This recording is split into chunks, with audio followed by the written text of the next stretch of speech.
el abogado especialista en Derecho Constitucional, Mario Alfonso Álvarez. Profesor, además fue profesor de la Universidad de Medellín. Bienvenido a Clicklasia, el poder de la información a un clic. Muy buenos días. Bienvenido, Mario Alfonso Álvarez, abogado constitucionalista. Qué bueno que esté con nosotros. Lo primero, antes de meternos con el tema, para que nos ayude a entender todo lo que pasa en el país, y de eso se trata precisamente Clicklasia, ayudar a entender. Antes de meternos con el tema de la Asamblea Nacional Constituyente, en todo caso consecuencia de la propuesta del presidente Petro, eso de ruido de sables, eso de las armas contra el pueblo y eso de respuesta de Petro a Nami, yo soy el comandante en jefe de las Fuerzas Armadas. ¿Cómo entendemos eso, doctor Mario Alfonso Álvarez? Bueno, uno podría explicar esta circunstancia desde dos órbitas. La primera, desde el punto de vista institucional. El diseño de nuestro sistema dispone que es el presidente de la República, en su calidad de jefe de Estado, comandante en jefe de las fuerzas, de la fuerza pública, entendida, las fuerzas militares, el ejército, la fuerza aérea, que volvió ese nombre por decisión de la Corte Constitucional, y la Armada Nacional, como fuerzas militares, y la Policía Nacional. Y de otro lado, hay que entender también que esta fuerza pública está condicionada o regulada por el ordenamiento jurídico, y quien es el principal artífice o fabricante de normas es el Congreso. Por lo tanto, esto responde a lo que se denomina desde el siglo XVIII, que fueron los que en los Estados Unidos utilizaron el término frenos y contrapesos, o como lo llamaron los franceses, división del poder. Entonces, esta circunstancia responde a ese diseño institucional. Por eso, ninguno de los dos puede decir que se sobrepone al otro, porque nos conduciría a un sistema no regulado, no controlado, que es abiertamente contrario a un modelo de Estado de Derecho. Lo que nos lleva al tema que queremos tratar con usted, Mario Alfonso Álvarez, abogado constitucionalista, profesor de la Universidad de Medellín. Que este ruido que estamos metidos, otro ruido además, desde el viernes pasado, cuando al presidente Gustavo Petro le dio por hablar de una Asamblea Nacional Constituyente, es más de tipo político, porque esto que usted acaba de explicar realmente tiene que ver es con lo que nuestro ordenamiento jurídico tiene muy claro y preciso. Aquí no puede uno u otro, un poder ni el otro, ni el ejecutivo en cabeza de Gustavo Petro, ni el legislativo en cabeza del presidente Name, ni el judicial en cualquiera de las altas cortes, no pueden tener ningún peso superior sobre los otros. Y en el caso de la propuesta de Asamblea Nacional Constituyente, no es que al presidente le dio la gana de una Asamblea Nacional Constituyente y ya, no. El ordenamiento jurídico le pone los límites. Exactamente, y además hay que advertir otra cosa, que el término ruido de sables es una de esas frases que crea sensación, o sea, es muy cercano a lo que les gusta a algunos miembros de la prensa que hacen pasquines o prensa amarilla, que es vender historias trágicas, o como decían los cronistas de toros, pues que ya casi no hay, eran los tremendistas, porque el concepto de ruido de sable significa es que los mismos cuerpos armados se están movilizando o están desestabilizando, cosa que no ha pasado. Y hay que tener unos antecedentes claros. Lo más cercano que en su momento se llegó a decir de unos ruidos de sable fue en el proceso contra el entonces presidente Ernesto Samper. Y en ningún momento hubo movilizaciones de cuerpos sin autorización de los mandos civiles, no se concentraron tropas, no se reunieron, no hubo operaciones que estuvieran por fuera de conocimiento. Entonces, que ese es para algunos politólogos y algunos historiadores el punto más cercano a un eventual golpe de Estado. Y hay que decir, la última vez que hubo lo que se denomina en la doctrina un pronunciamiento militar, no fue tan militar, que fue el 13 de junio de 1953, cuando por invitación de la entonces Asamblea Nacional Constituyente, y del Partido Liberal fue depuesto el entonces presidente Laureano Gómez Castro. Entonces, la tradición nuestra y la doctrina de nuestra fuerza pública no es afecta a los golpes, a los constreñimientos a las autoridades civiles como en otras latitudes, que ahí sí, hasta 1983 en Argentina era la constante, en Venezuela el régimen actual es fruto de un golpe militar, en Bolivia la sucesión incontable de golpes lleva a eso. Pero sí, volviendo a nuestro punto, y ahí me perdona que me haya desviado de la pregunta inicial. Tranquilo. Nuestro régimen dispone, y eso fue una de las preocupaciones de la Asamblea Constituyente, dispuso que para reformar la Constitución debían existir 3 vías. La vía, llamémosla ordinaria por el Congreso, la vía refrendaria, que es a través de votación del pueblo, y en tercer lugar, la Asamblea Constituyente. Hay que advertir que desde el origen de esta Constitución, pues yo ya era estudiante universitario, pero la mayoría de la gente no se acuerda que en 1991, perdón, a finales de 1990, se convocó una asamblea de una manera irregular porque la constitución anterior no lo tenía previsto. Sin embargo, quien ejercía el control constitucional en ese momento, la Corte Suprema de Justicia, le dio el aval. El régimen, entonces, que se adoptó con la Constitución, dispone que siempre debe intervenir el Congreso, bien sea que haga la reforma a través del acto legislativo, que se le llama acto legislativo, pero realmente debe ser un acto constituyente, es decir, un trámite que se adelanta en el Congreso, similar al de la ley, pero con 2 vueltas, o sea, deben ser 8 debates, y esos 8 debates se deben aprobar en el Congreso y en la segunda vuelta, o sea, en los últimos 4, por mayoría absoluta. Esa es la primera vía, es la vía institucional y es la vía por la cual se han hecho las más o menos 45 reformas que existen de la Constitución de 1991. La segunda vía, el referendo. El referendo es un mecanismo de reforma que se adopta, pero debe ser convocado el pueblo por el Congreso a través de ley.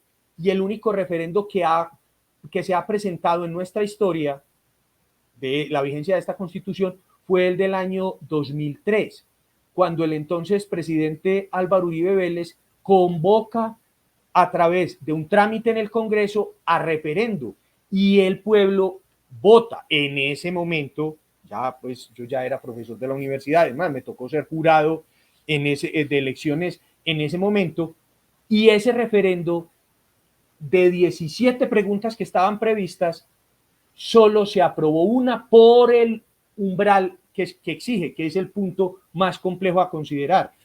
¿Qué significa esto? Que es el número de votos que debe obtener una pregunta para ser aprobada. Que el referendo, según lo establece la Constitución, debe ser aprobado por la 4ª parte del censo electoral. Y esto es lo que establece el artículo 378.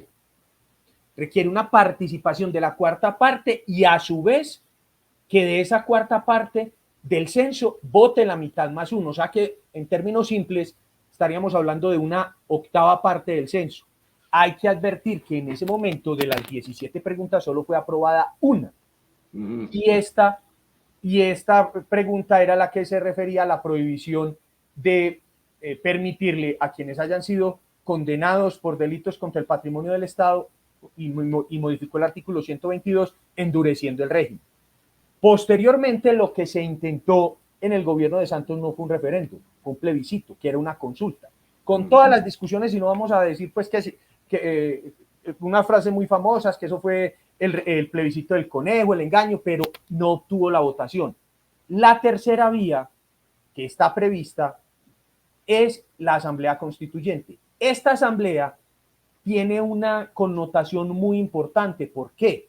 porque cuando se intentó un referendo en el año 2010 y que buscaba la posibilidad o abrir la posibilidad que el entonces presidente Uribe Vélez aspirara a un tercer periodo presidencial, la Corte Constitucional en una sentencia que desde el punto de vista conceptual y desde el punto de vista técnico tiene muchísimos reparos, terminó diciendo palabras más, palabras menos, que el pueblo cuando actúa en referendo no es soberano, sino que es poder constituido.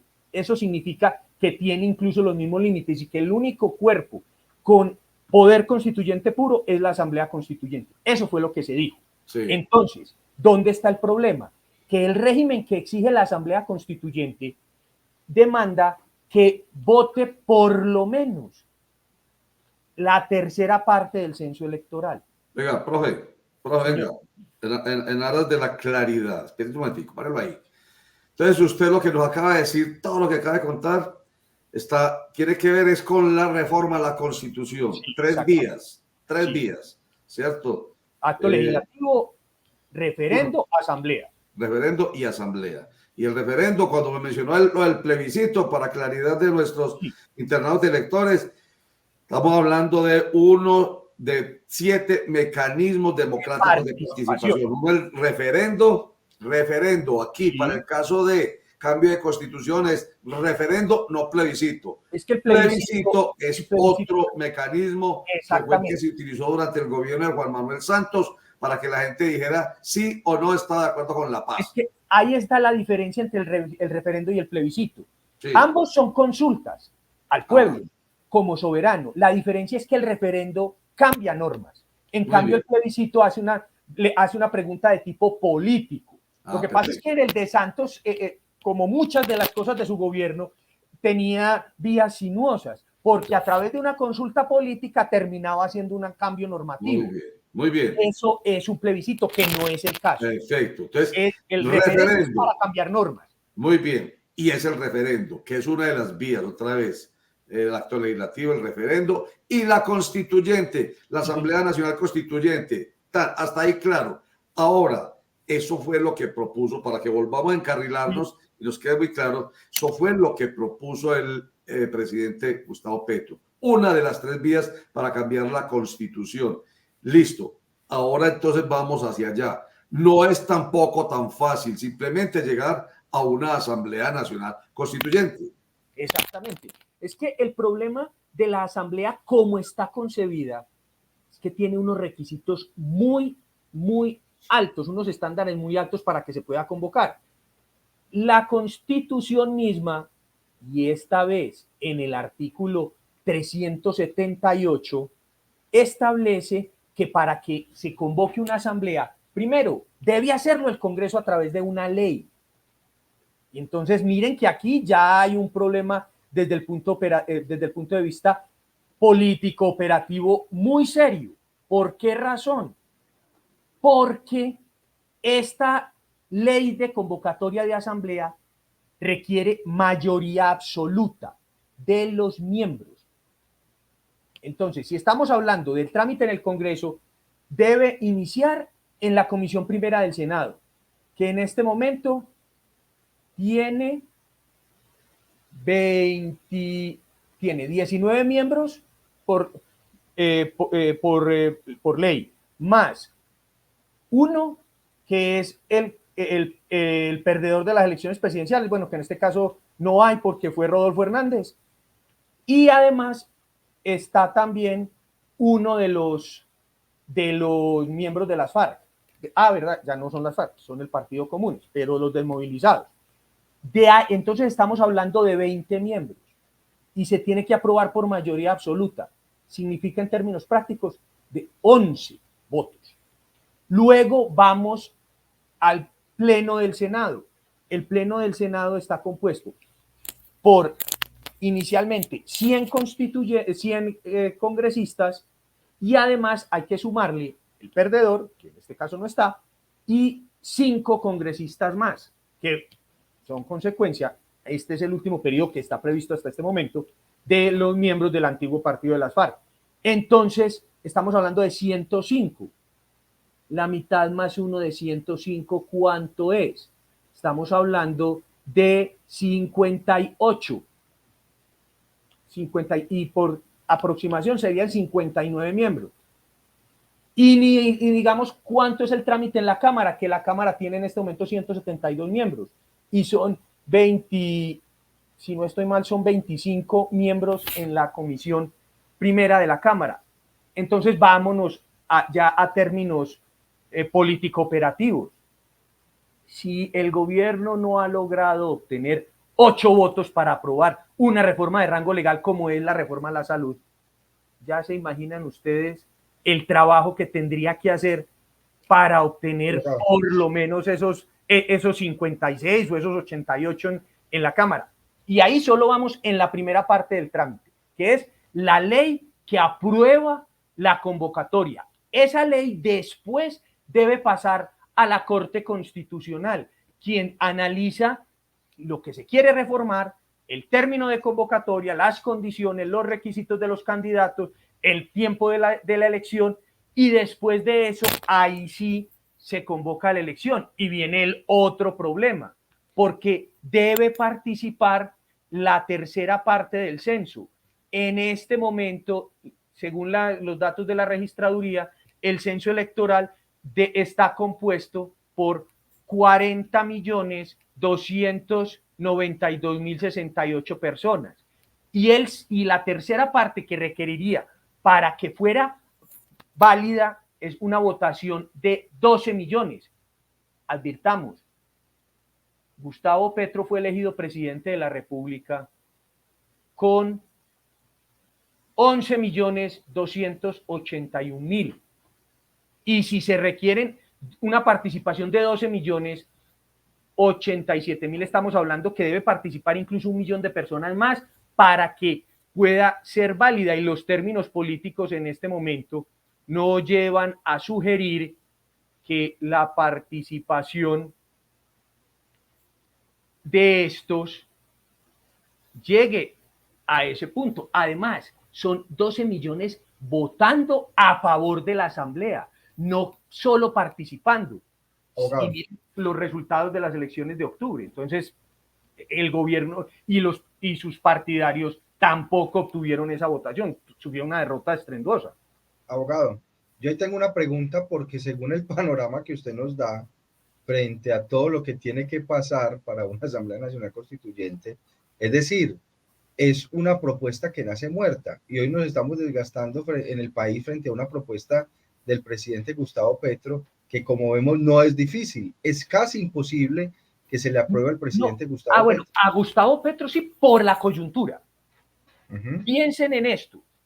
Ni Uribe, en su primer gobierno, ni Santos, con toda la maquinaria que tenía a su favor para el dichoso plebiscito, volvieron a intentar reformas que no fueran por el Congreso. Porque es que en términos políticos es muchísimo más fácil usted negociar con el Congreso en los términos que se entiende negociar como discusión política, llegar a acuerdos, llegar a puntos de cercanía, es muchísimo más fácil.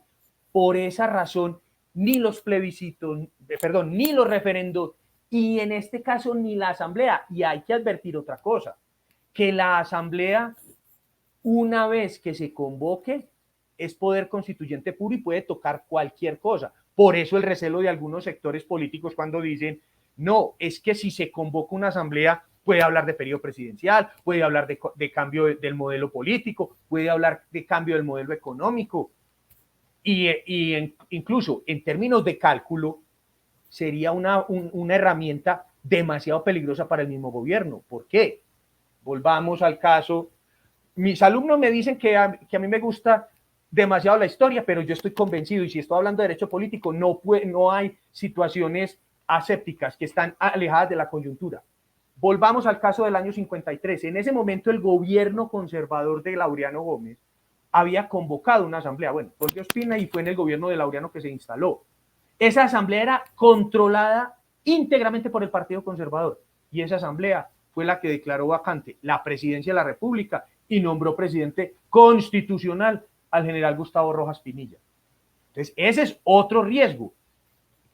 Yo lo que veo es que, pues a mí no me gustan los juegos de cartas, de azar, porque eso termina siendo, y sobre todo juegos como como el póker, es un juego para mentirosos y es un juego de especulación, no es un juego de habilidad. Pero eso es lo que dicen jugando cartas, los gringos lo denominan un bluff, que nosotros diríamos un aventón. Es tirar, lanzar una propuesta y ver qué pasa, porque desde el punto de vista operativo y incluso desde el punto de vista político no tiene mucha viabilidad. Es la discusión del día de hoy. Y aquí pues tendría que utilizar una frase de alguien muy conocido, pero pues no es respetado en el medio académico, sino en el medio artístico, que era Héctor Lavoe. Termina diciendo que esto es como el periódico de ayer, que fue primicia en la mañana, a mediodía noticia confirmada y en la noche noticia olvidada. Hoy es la asamblea hasta las 6:50 de la mañana. No sabemos qué pueda pasar a las 8 cuando empiecen los servicios de prensa de la Presidencia de la República a funcionar otra vez. Profesor Mario Alfonso, buen día, cordial saludo. Una pregunta desde el desconocimiento, obviamente, y aprovechándonos de su conocimiento. En caso tal, por ejemplo, como usted lo plantea, profesor, si se va a convocar, por ejemplo, a una Asamblea Nacional Constituyente, en la pregunta que se haga en ese referendo se puede poner algunos condicionamientos. Ojo, en la pregunta de convocatoria a la Asamblea puede decirse, teóricamente, si hay limitación en el temario o no, exacto, previamente que la Corte haya aprobado. Y aquí, ¿por qué hago referencia? Porque en el año 2010, cuando se intentó convocar un referendo y que en términos coloquiales se llama el del tercer periodo de Uribe, la Corte dijo que no se podía pronunciar sobre reelección, ni se podía pronunciar sobre periodo del presidente de las autoridades públicas. Entonces, bajo la misma jurisprudencia de la Corte, es un tema que no podría estar sobre la mesa. Y la pregunta, entonces, ya desde el punto de vista técnico que habría que hacerse es la siguiente. ¿Qué es lo que quiere reformar? Pues yo sé que este gobierno se vendió a los electores como el gobierno del cambio, pero es que llevamos año y medio, no, ya casi estamos próximos a los 2 años de gobierno, y la única palabra que se reitera es cambio, pero es cambio por cambio. Entonces parece que le está haciendo mucho caso a los filósofos griegos, y creo que era Heráclito el que decía que la única constante del universo era el cambio. Es solo la palabra cambio y estar discutiendo el cambio. Entonces no es una actitud del fondo, sino de la forma. Es que hay que cambiar porque hay que cambiar, pero eso nos lleva a otro problema, que se ha denominado en la doctrina la mentalidad gatopardista. Hay que cambiar todo para que siga igual.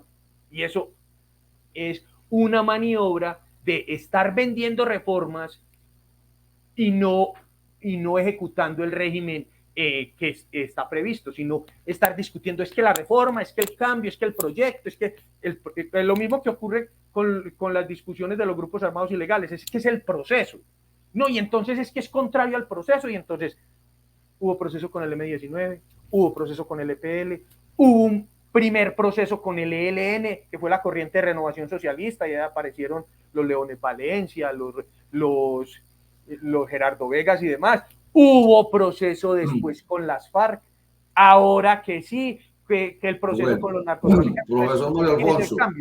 Perfecto, profesor Mario Alfonso. Bueno, muy bien, clarísimo. Entonces, yo creo que hasta aquí hemos llegado a un punto bien importante. Ya dejamos atrás la forma en cómo se llega a la Constitución. Ahora estamos hablando en la forma en cómo llega a la Constituyente. Incluso le voy a dar una cifra. Usted habla de 12 millones. Hoy el censo electoral está superando ya los 40 millones de colombianos habilitados para votar. Como quien dice, esa tercera parte de que usted habla supera los 13 millones de colombianos. Bueno, entonces la cifra un poco como para apoyarlo en el comentario cuantitativo que usted estaba haciendo ahorita respecto al número de votos que había obtenido el presidente Gustavo Petro, quien hoy pone sobre la mesa el tema de la Constituyente, a la cual se debe llegar por decisión del Congreso de la República, mayorías, votación del pueblo, que le permita para la gente votar, pero que participe más de 13 millones de colombianos.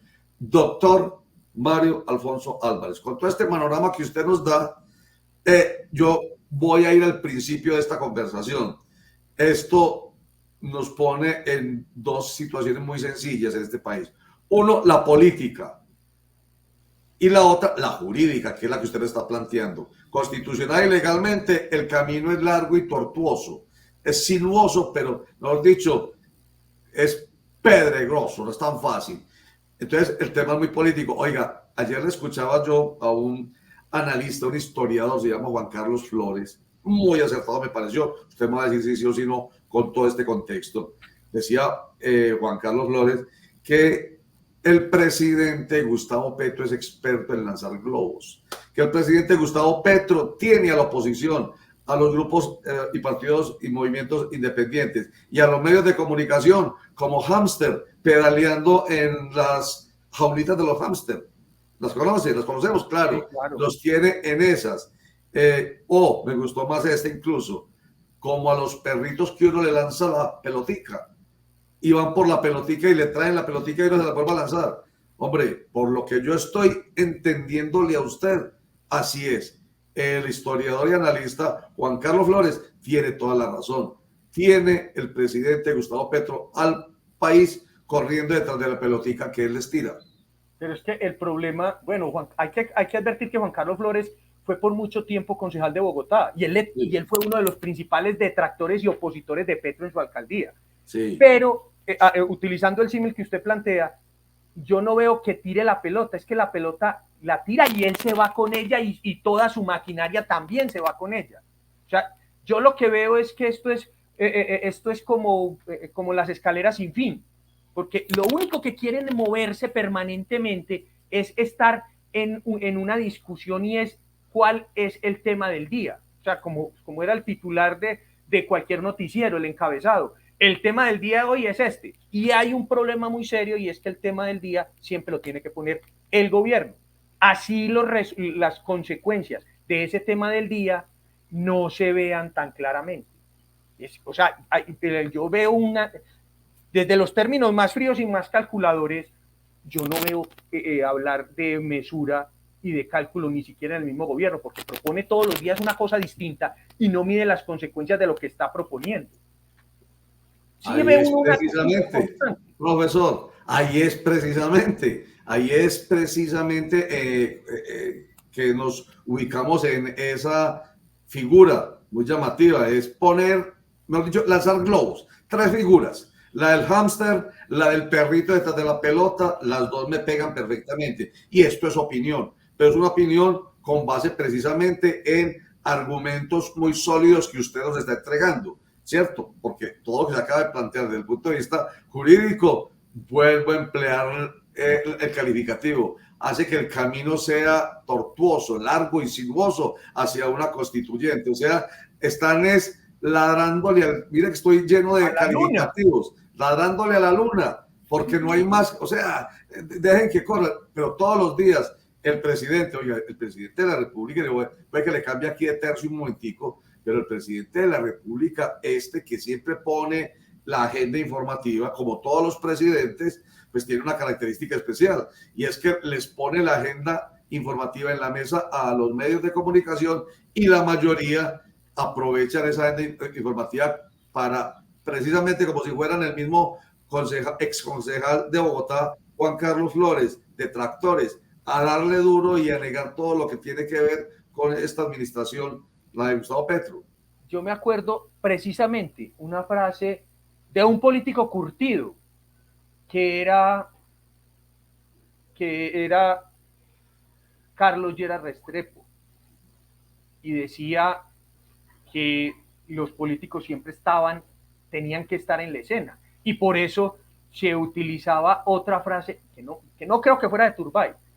Era más probable que fuera de López Michelsen hablándole a algún pupilo, creo que era Sampero, alguien, mijito, de los políticos tienen que hablar bien o mal, pero lo importante es que hable. López era otro López Michelsen, experto en poner hablar, o sea, les encantaba, por eso tenía en su nómina a Yamid Amar. Y Turbay la misma cosa. Yo me acuerdo que decían Tola y Maruja que fue el siglo de oro del humorismo colombiano, con todas las frases que decía Turbay y se burlaban de él. Sí. Belisario era otro que hablaba y todos opinaban y se dieron un portazo cuando llegó Barco al Palacio Nariño. Pero lo que veo es que utilizando otro adagio popular, uno está viendo que el comportamiento de este gobierno es buche y plumas, porque de contenido no ha logrado la única reforma que logró aprobar es la que nadie quiere, todos la niegan, que es la reforma tributaria. Mario Alfonso Álvarez, abogado, con su experticia en el derecho constitucional, que es político, pues muy raro que son estudiantes, al fin y al cabo, le digan que porque le mete política, menos mal, qué tal que no, si la Constitución es política y en torno a un país político, y lo que estamos viviendo hoy, este es el mejor momento para sus estudiantes, este laboratorio. No, para ellos no, para mí sí, porque ellos van a sufrir mucho. Ellos van a sufrir mucho logrando diferenciar las cosas. Es más, por eso en otros países se les llama a este curso, se le llama el derecho político. Así se le llama en Francia, se le llama en España, no se le llama derecho constitucional porque sería limitarlo, sería restringirlo. Exactamente. Se supone que es la forma por la cual el poder se controla por normas y eso como se llama Estado de Derecho. Así es, pero te vuelvo y digo, maravilloso, pues para usted, para todos los profesores, pero para los estudiantes, que aplaudan y gocen y le jalen, profesor, hablemos del tema hoy, y que no es hablar de anécdota, es hablar de todo el laboratorio, maravilloso para poner en práctica el derecho político, que hoy nos está aquí de manera muy clara, como docente que es, poniendo sobre nuestra mesa informativa el profesor Mario Alfonso Álvarez, a quien le agradecemos muchísimo, de verdad, y esperamos volver a contar con usted. Sí, señor, claro, con muchísimo gusto. Y creo que de pronto en estos mismos días, porque este episodio no termina. No, yo creo que va a haber otros, pero esto va a sonar como decían en España, un culebrón, una telenovela mexicana de 300 capítulos, pero mañana va a ser otro problema, relacionado con lo mismo, pero otro problema. Así es, sí señor. Muchísimas gracias, profe, muy querido. Muy bien, hasta luego. Qué maravilla, Mario Alfonso Álvarez.